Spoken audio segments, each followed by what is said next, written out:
Hi everyone, happy Wednesday. So excited for Frozen 2 on Thursday. I know Miss Kappa's got it to work, super excited. Hopefully you make it. You have to make sure you do every single assignment. On Friday, we're going to make sure we announce the raffle. And then, I'm sorry, not the raffle, the B grade scholars. And then next Monday is when we're going to do the raffle because to be involved in the raffle, you have to have done every single assignment Monday, Tuesday, Wednesday, Thursday, and Friday. We're noticing some people aren't completing their work on Friday, and we want to make sure that we're doing all of our work because this is all we have, right? So really quickly, I'm going to go back through vocabulary. I'm not going to go super into it. I'm just going to be quick, right? So do call and response with me. Ready? The word is scuttle. The word is, you should have said it, hopefully. It means to hurry, okay? To hurry. The word is rummage. The word is to search in an unorganized fashion. So just digging through things, grabbing things really quickly without being organized or neat about it. Hullabaloo, in a time of wild and crazy madness, like chaos. Boggle, when you're really overwhelmed. Okay, so when something boggles your mind, it's just like too much. You're like, this is so overwhelming. Guzzle, to eat or drink something greedily. I have done this so many times when I get like an ice cold Diet Coke out of the fridge. Woo, guzzle it up. Sometimes when you like are guzzling food, you might be like just guzzling something like maybe chips in a bag, just like you're just shoving it in your mouth. All right, next one. Runt. Miss Merrick actually just had her dog had puppies, and there's a runt named Sandy. And so it's the smallest animal, it's the smallest dog in a litter. So between its brothers and sisters, it's the smallest one. Horrid. Some of you missed this on the quiz. I was kind of confused. I thought this one was the easiest. Horrid sounds like horrible. It's something awful. Something horrid could be scary, awful. Jumping in a dumpster would be horrid, it would be awful. Seeing a giant eat a human would be horrid, would be really scary and make you feel fearful. Preposterous. If someone came up to me and said, Miss LeBerry, I want you to buy some of my fruit, I'd be like, okay, how much is it? And they were like, these grapes are $100. I would be like, 100. 100. Okay. So that would be ridiculous, right? Someone tries to get you to buy some tomatoes for $80. I don't think so. What are they made out of, right? So that something that's completely against common sense. It doesn't really happen. It's absolutely ridiculous. A fib. Fib is super easy to me. We've had some people miss this on the quiz. A fib is a lie. A fib is a lie. When you tell a fib, you're telling a lie. And you're fibbing, you're lying. Transfigure, I thought was the toughest one, and that means to change something in a really positive way. And we're going to find out when that pops up into the text, okay? Moving on to the story. I'm so excited. The chapter 6 is called The Giants. Ooh, we get to find out more about the other characters in the book, the other giants. Ready? But if you're so nice and friendly, Sophie said, then why did you snatch me from my bed and run away with me? Because you saw me, the big friendly giant answered. If anyone is ever seeing a giant, he or she must be taken away hip switch. Why? Asked Sophie. Well, first of all, said the BFG, human beings is not really believing in giants, is they? Human beings is not thinking we exist. I do, Sophie said. Ah, but that is only because you've seen me, cried the BFG. I cannot possibly allow anyone, even little girls, to be seeing me and staying at home. The first thing you would be doing, you would be scuttling, moving really in a hurry, around yodeling the news that you were actually seeing a giant. And then a great giant hunt, a mighty giant look-see would be starting up all over the world. So true, right? People would want to know if this was real, if she told everybody about this, if she was just left at home. With the human beings all rummaging for the great giant. So they're looking just crazily, right, for the big great giant. And that you saw and getting wildly excited. People would be coming rushing and bushing after me with goodness knows what, and they'd be catching me and locking me into a cage to be stared at. They would be putting me in a zoo or the bunkum house with all those squiggling hippo dumplings and crocodile dillies. Oh no, these giants are scary. Sophie knew that what the giant was said was true. If any person reported actually having seen a giant haunting the streets of a town at night, there would most certainly be a terrific hullabaloo across the world. I will bet you, the BFG went on, that you would have been splashing the news all over the wonky world, wouldn't you? If I hadn't wiggled you away? I suppose I would, Sophie said. And that would never do, said the BFG. So what will happen to me now? Sophie asked. If you go back, you will be telling the world, said the BFG, most likely on that telly bunkum box. Telly bunkum box? Television, right? And the radio squeaker. Oh boy. So you will have to be staying here with me for the rest of your life. Oh no, cried Sophie. Oh yes, said the BFG, but I am warning you, and not ever to go to whiffling about out of this cave without I is with you, or you will be coming to an ucky mucky end. I is showing you now who's going to eat you up if they is ever catching even one tiny little glimpse of you. These are so scary. The big friendly giant picked Sophie up off the table and carried her to the cave entrance. He rolled the huge stone to one side and said, "Peep out over there, little girl, and tell me what you is seeing." Sophie, sitting on the BFG's hand, peeped out the cave. The sun was up now and shining fiery hot over the great yellow wasteland with its blue rocks and dead trees. "Is you seeing them?" the BFG asked. Sophie, squinting through the glare of the sun, saw several tremendous tall figures moving among the rocks about 500 yards away. 3 or 4 others were sitting quite motionless on the rocks themselves. Okay, so we know these are the other giants.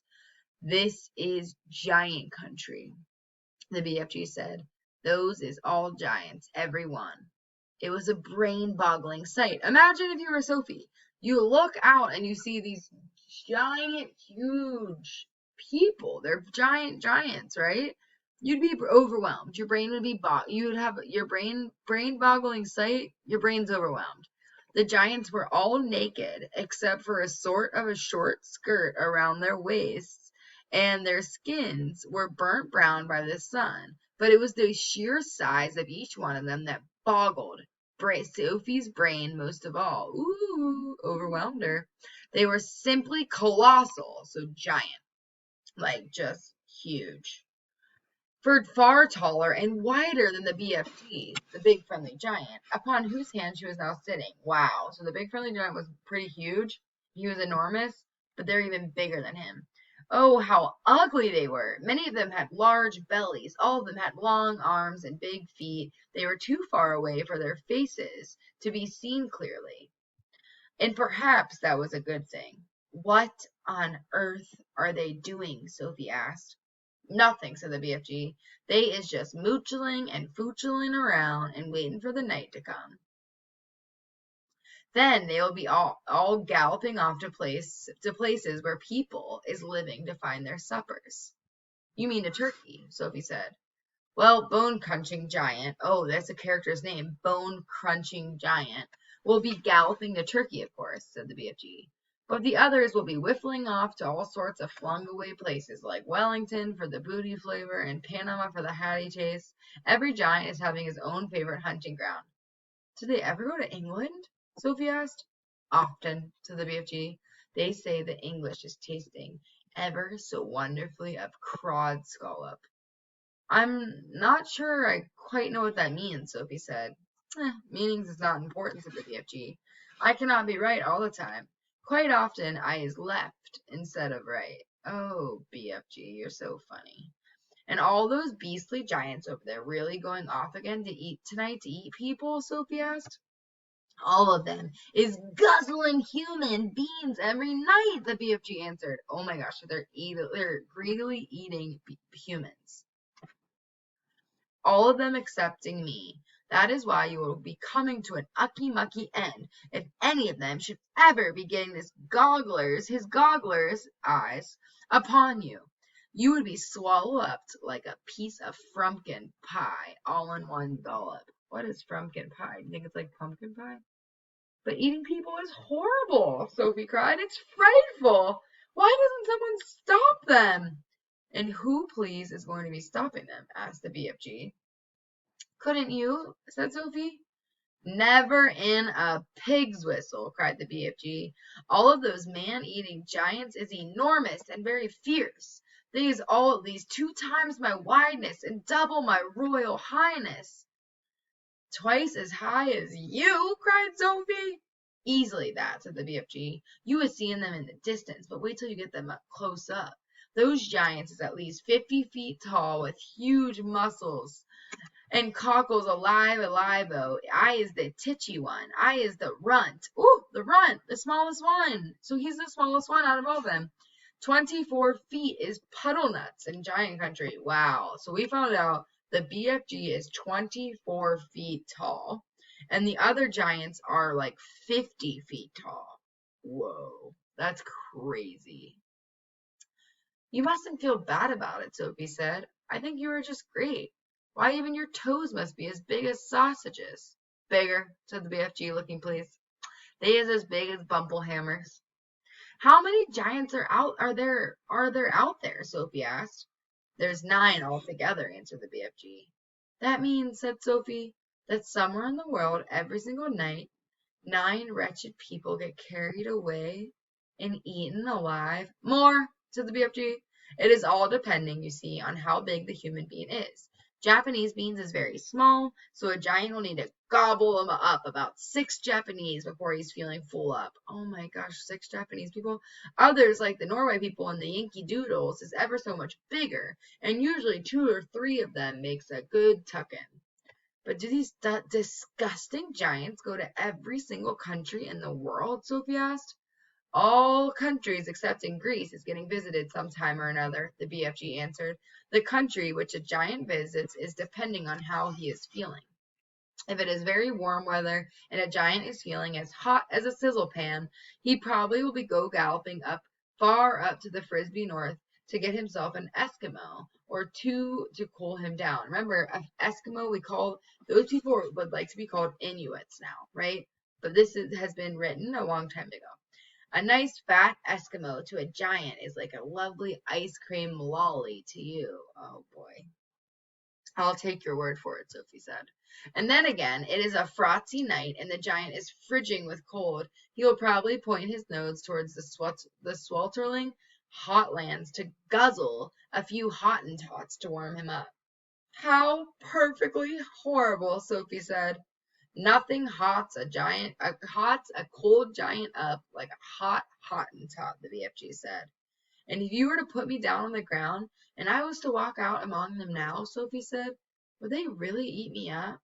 Like a whiffswittle, cried the BFG. And what is more, you is so small, they wouldn't even have to chew you. The first one to see you would pick you up with his fingers, and down you go like a drop of drain water.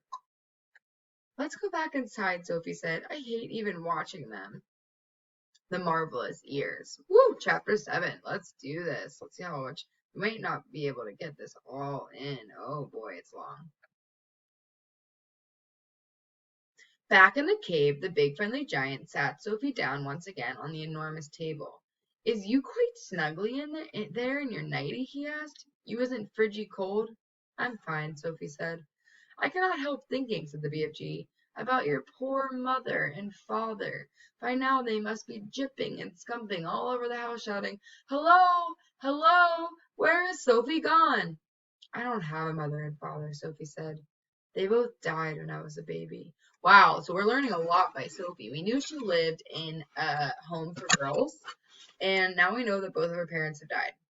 Oh, you poor little scrumplet, cried the BFG. Is you not missing them very badly? Not really, Sophie said, because I never really knew them. You is making me sad, the BFG said, rubbing his eyes. Aw, the BFG is so kind. Don't be sad, Sophie said. No one is going to be worrying too much about me. That place you took me from the village was the village orphanage. We are all orphans there. You is an orphan? Yes.